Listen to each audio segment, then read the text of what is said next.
Hello guys and welcome. On today's video I'll show you how to do this effect, basically like an implosion or like a smoke suction effect, but in reality what we're talking about here is divergence fields. Specifically in this case negative divergence or a compression of the fluid. Basically we have two types, basically an expansion or a positive divergence. An expansion of the fluid will be, for example, used for explosions and such of those effects. I'll show you how to do this in the Bifrost graph using the Aero solver. Hopefully you enjoy and you learn something. So with that said, let's get started. All right, let me stop this and let's go here.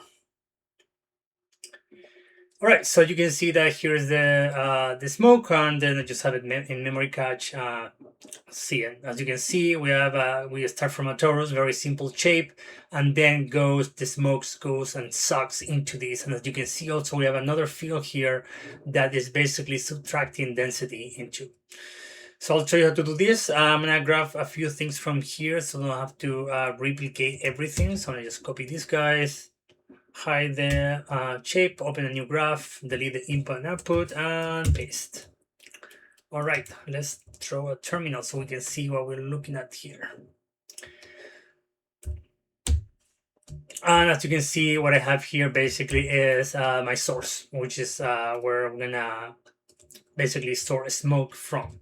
So I'm gonna drop a simple basic aerograph, and you can see that in Bifrost we have all these different basic oceans, liquid, NPMs, RGBs, and all that stuff. It's basically just a way for you to get started with simulations. It's just like the minimum nodes that you need in order to create a simulation in Bifrost. It's just the skeleton. So you get this, and then what we can do is just right click, explode, and that's going to give you the nodes that you need. So we get the source, a collider, the solver settings, and the brain, the solver itself. I'm going to just delete the collider because we're not going to use it, and I want to have more space. And basically, I'm just going to connect my input mesh. And let's bypass this for a second and into here. So if I get that, a few things that I need to change here is the starting frame. By default, this starts at 1, but I want to start at 1001. And another way to do this, which is probably is actually the recommended way that I will tell you to do, is just actually hooking up this node, because that is going to be basically recognizing whatever frame you start with procedurally. And if I press play now, we get this pretty boring smoke simulation. All right. Another thing that I'm going to do very quickly here, I'm going to add the start frame also into the end frame, because I just want to have a little quick poof, and then I'm going to use the end frame. And also I'm going to change the resolution to absolute. The relative resolution means that basically you're using the input mesh bounding box, and the absolute is basically in wall space units. Let me uncheck this. I'm going to come back, but you can see what it means. So that is the and if I do go to relative, you can see there's a little bit bigger. Anyway, so absolute, you can read more about all these options in the info tab. Another thing I'm going to do is just make sure that when the input mesh gets converted into a volume, just match basically the detail size, the resolution of the fluid. You don't have to do that, but it's a good thing. And then also, why not?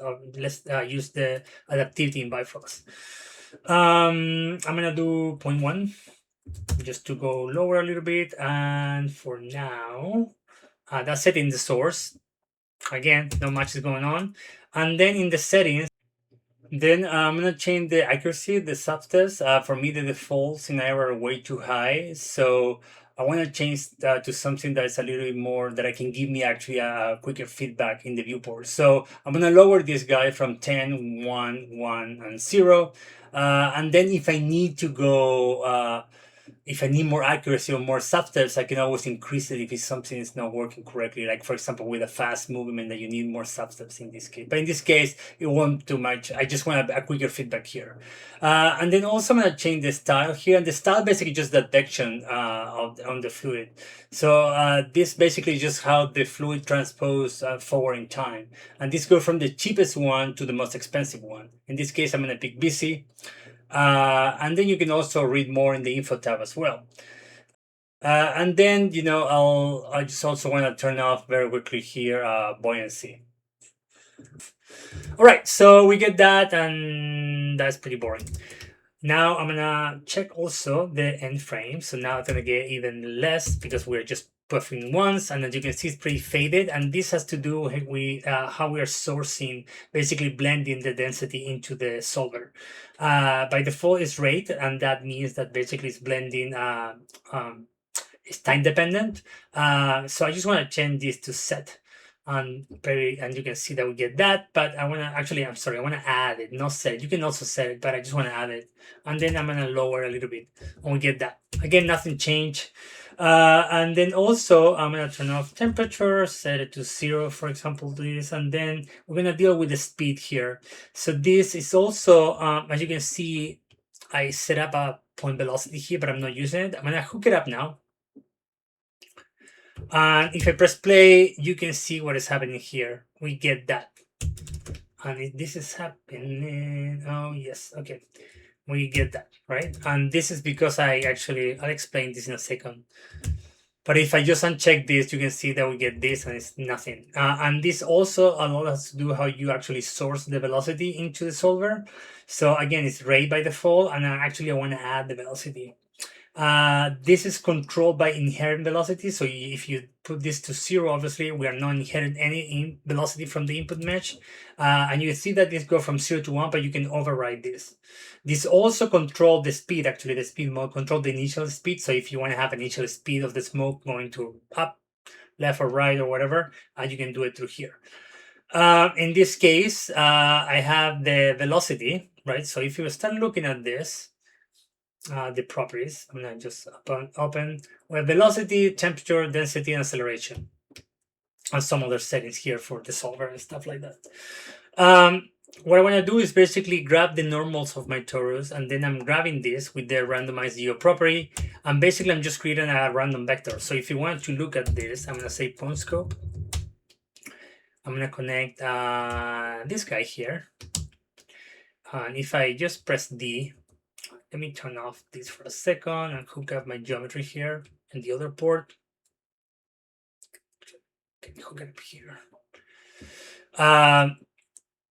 You can see that we're getting some colors, and those colors are coming from actually the point normals. In this case, I don't care about that. I just want something a little bit, I don't know, different color, just a constant color to see this. Now you can see that I'm not seeing where my my normals are pointing because you need to enable that.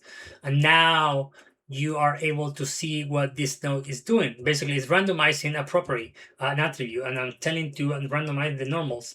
If I look this through here, you will see the actually original normals. So you basically just say the property, what target you want to, the property you look at it, right? And then you decide if you want to do the points. Obviously, it's point normals, and then I just give it -1, -1, and 1, 1.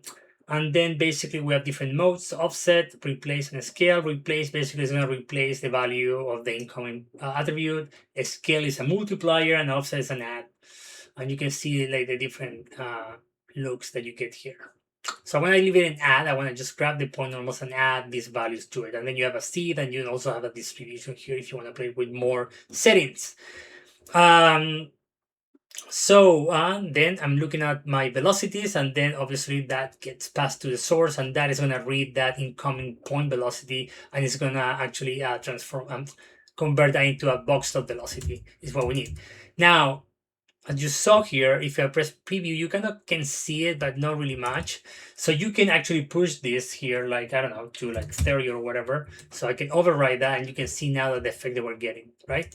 However, I personally don't like it to do it here. You're welcome to do so. It's not going to change anything. But I like it doing it here because I can see what I'm doing. Basically, this is a lot easier to read if someone wants to grab this graph.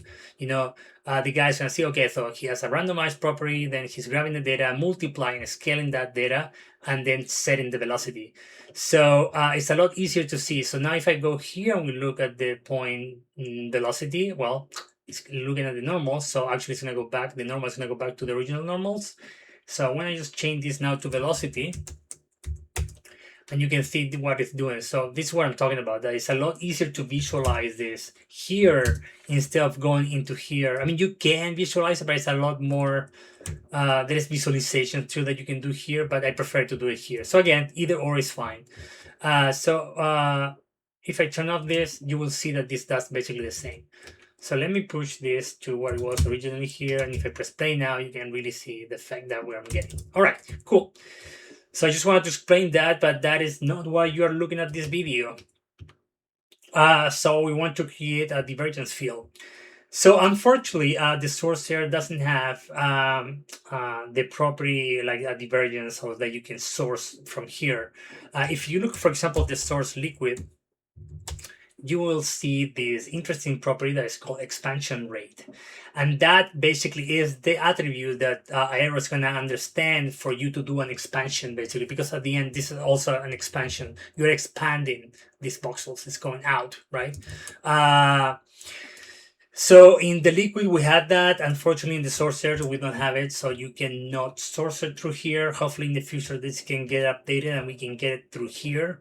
But in the meantime, excuse me, what you have to do is basically create an attribute, initialize it, and then affect it. But also this is helpful because what I'm going to show you, you can do with any attribute.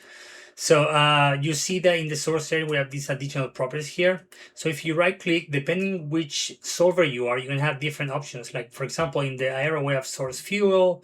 That's going to help you to do fire, explosions, and so on. And then we have a color, you know, if you want to add color to your smoke simulation or like random color or whatever. In this case, I want to use the first one, which is the set property. And as you saw, this is says core.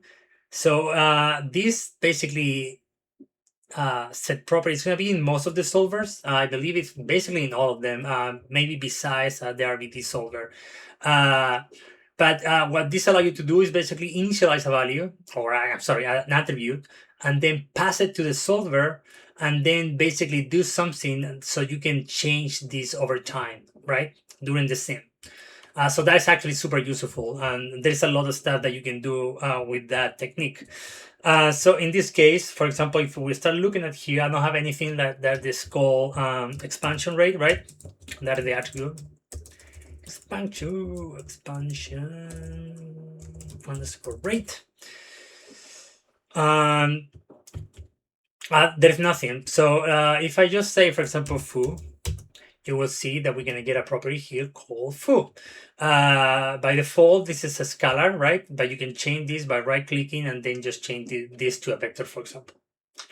In this case, I know that the float.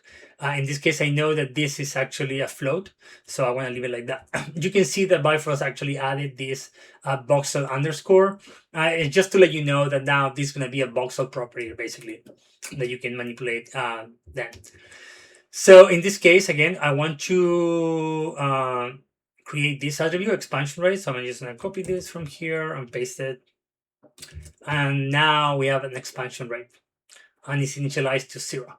Now, if I just change this, let's say to 5, and I press play, let me see that I'm doing this. Oh yeah, expansion. Yeah, that's my fault, misspelling there. If I press play now, you will see that then we get this expanding fluid, basically, right? We want the opposite. We want to like an implosion or like a negative expansion. So I'm going to do 5, -5 here. And there you go. So now we are creating this divergence field, right? Like a negative divergence field. And this is divergent into the same basically torus here, right? Because that is the source. In this case, I don't want to do that. I just want to initialize this so then we can do something with a different shape.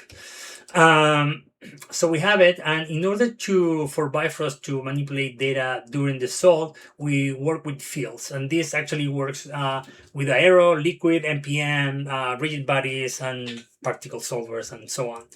And fields are very powerful and very fast in Bifrost. So that is the way that actually we can manipulate data during the sim and then feed that into the solver through an influence. In this case, I want to get influence set property, and that's going to be the node that is going to allow us to do basically to set basically this back, right, when we do something. So as you see now, when we want to change something, now we need to actually target this field, right, the voxel, because it's not anymore like the expansion rate. So I'm going to do this, copy that. You can copy any attribute from here and then paste it. That is a lot easier. And then I'm just gonna actually hook it up right here in the influence. Now nothing's gonna happen, obviously, because we are this value is 0, but we're gonna do something now.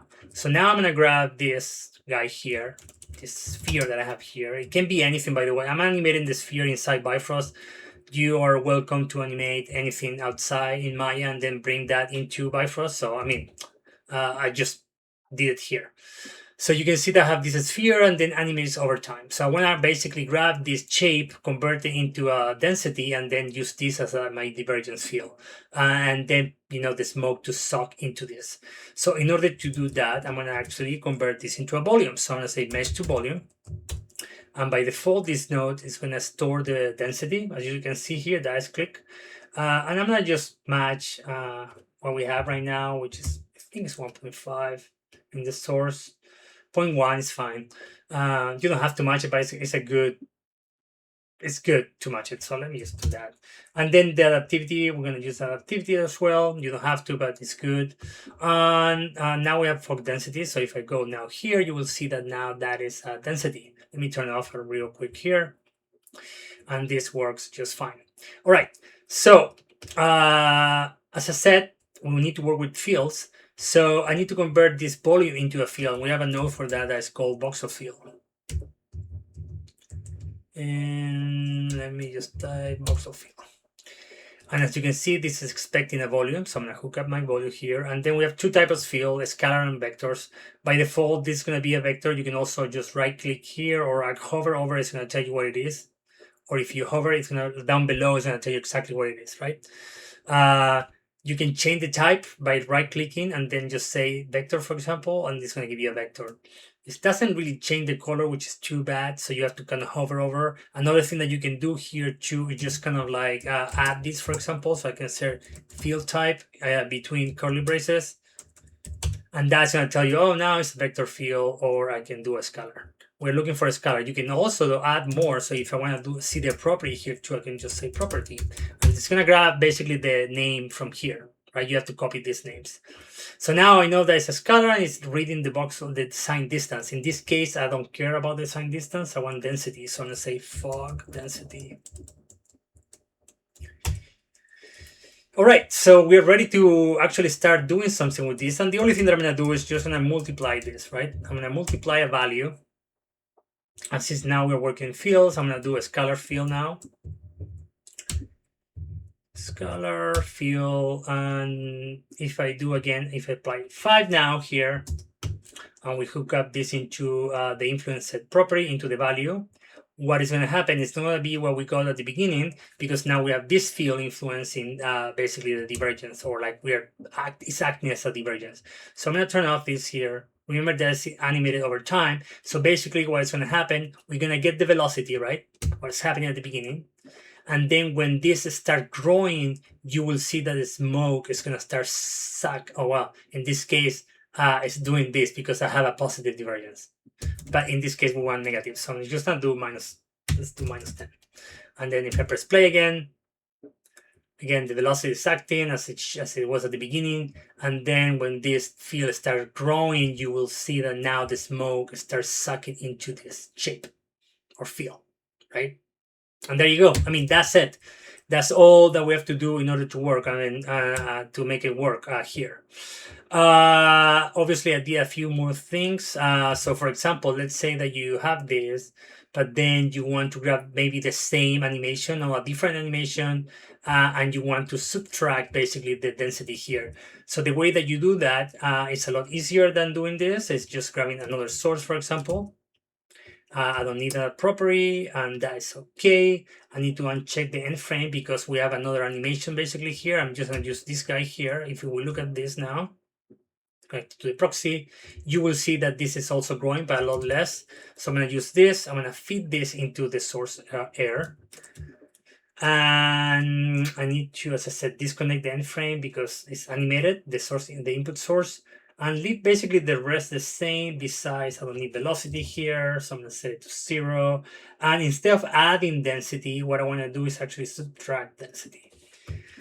And just to make it clear, this is also probably known in for example, in Houdini as a sync field. So I can just say source sync, so it's a little more readable. And if I put it into source, and you now press play, you will see that we're gonna go do the same. This Morgue is gonna sync into this field, but also we're gonna be subtracting basically with the sphere that we had before, is subtracting also the density. And really that's it. That was all. I mean, that is it, that the whole thing. Again, hopefully in the future we can get the expansion here, that expansion field here. But in this case, again, it's not very complicated, and you can add any shape here, right, to do this. The rest basically was just adding, for example, I'm gonna grab these two, copy the material on my, copy this, paste just the material on my memory cache so I can look at it. And sorry, adding this and then adding the material, right? So I press 7. See that went away right away, right? Obviously my fluid is pretty low res, but yeah, so that will do it there. Another thing that I did that I'm gonna touch on this very, very quick is that I basically uprest my simulation, and there is 2 ways to do it. You can do it as a post solve. So if I do post Aero, refine Aero, this basically require the volume plus the solver inputs, and then it's gonna do basically an uprest. Or you can do it during the solve as well. So if you go here, additional settings here, and you can say right click and say adaptivity setting. No, not activity. Sorry. The refine settings. As you can see, these nodes, the settings as a post solve are a little bit less than what you get when you're doing the uprest during the sim. Again, the difference between these two are very minor, but they're gonna be a little bit of a difference. So again, if you want to save this, you know, like this resolution, then uprest later, you can always do it. Just make sure that you save this both. So if you do a file cache, for example, just make sure that you input right into the file cache these two, so then you can separate them and then connect those. In this case, you know, I'll do it post solve, but just here live. And one thing that you have to, I mean, just in case that you don't know, this uprest basically is going to uprest all the different fields besides velocity, which is basically what you don't, what you want, right? You don't want to uprest the velocity because that's one of the most expensive fields when you save something in your hard drive.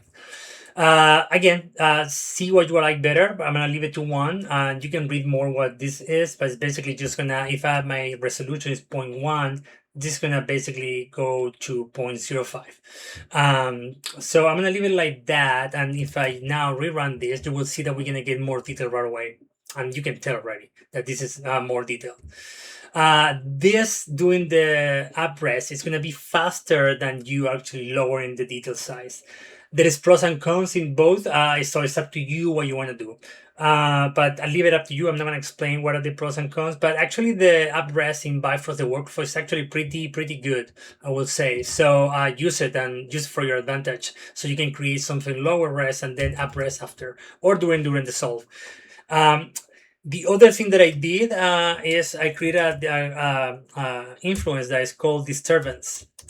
And this what it does is basically helps to break the, if I play this for a few frames, you can see that we get in, and this happens in all the smoke solvers, you get this kind of mushroom look. And this, to get rid of this, there's different techniques, but one quick technique that you can break at least the edges of this is just using the disturbance influence. So if I connect this here and I leave it by default, it's going to be pretty strong. let me go back and reset the feedback. And but it's gonna start. You can see right away that this is a lot better. It's not, you don't see that much anymore, that kind of breakup. And you have to be careful with this though. There's different things that you can use. You can read about it. I'm not gonna explain, but the important things here are like the magnitude and also kind of like the block size. I'm gonna lower a little bit because it's too high for my opinion. And then also, you know, like, as I said, there's different technique how the source that you're feeding the velocity, and you can add other influence to break that edge or mushroom loop. But basically that's it. Now if I press this, I press play and I let it run. Obviously it's gonna take a little bit longer because we are like actually doing this post solve, right?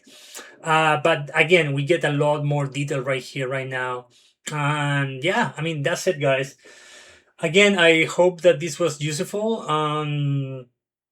And you learned something from it. And I'm gonna let it finish here real quick. It's not that slow, but you can see again all the details you're getting here, and then you get the effect. So we're getting this suction, the smoke suction, the negative divergence, plus also we are like basically subtracting density into this. My settings were a little bit different. You can see, I think I upped this. It's too low, so I add -20. But again, this is up to you. Again, now you can start playing with the different settings, the different forces if you want to add something else. But yeah, that's it, guys. I really hope that this was useful, and I will see you on the next one. Cheers.